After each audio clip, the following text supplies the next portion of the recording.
after being scratched by radioactive buckthorn, bitten by a radioactive emerald ash borer, and periodically slipping and falling into radioactive recycling bins, mild-mannered Johnny Burnsville was transformed into Sustainability Man.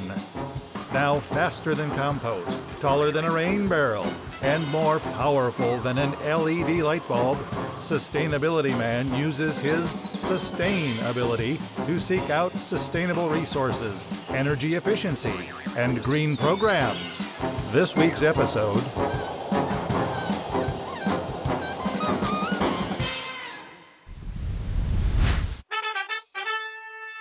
I am Sustainability Man. I have come to Burnsville in search of green projects and sustainable resources. Today, I am joined by Burnsville's natural resources technician, Caleb Ashley, who, like Sustainability Man, holds sustainability near and dear to his heart. Thank you, Caleb Ashley. Thanks for having me.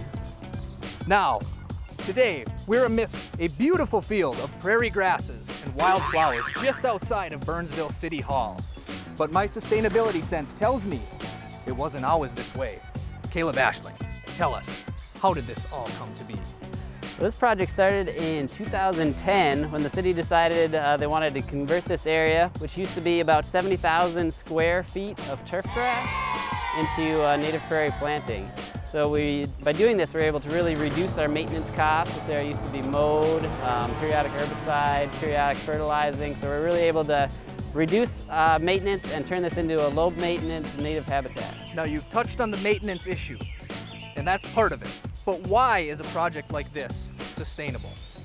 Well, one, like you mentioned, the maintenance issue is a cost reduction. So we're able to really reduce our costs by having a native prairie planting that requires not very much work over time compared to that turf grass planting. It's also a water quality benefit.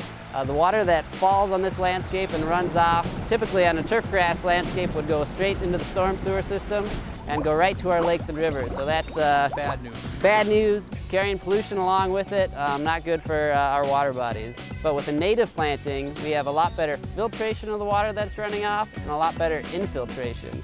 So turf grass, typically, it has a root system of about 3 inches deep. That's why it's got to be watered constantly and takes a lot of maintenance. Native prairie plantings, the root systems are about 10 to 15 feet deep.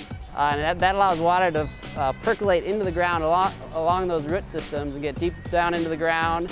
So we're recharging groundwater, we're getting it out of the storm sewer system and reducing runoff and pollution. So we're saving money and the environment. We have wildlife benefits. If you come out here, you'll see a variety of birds out here, plenty of butterflies, plus lots of wildflowers. There's a lot of blooms to see throughout the season, so it's really a benefit to the city on a whole bunch of different levels. Now, Caleb Ashley, Burnsville's sustainability minions can do something similar with native plants and native flowers in their own backyards. Please tell us, what can they do?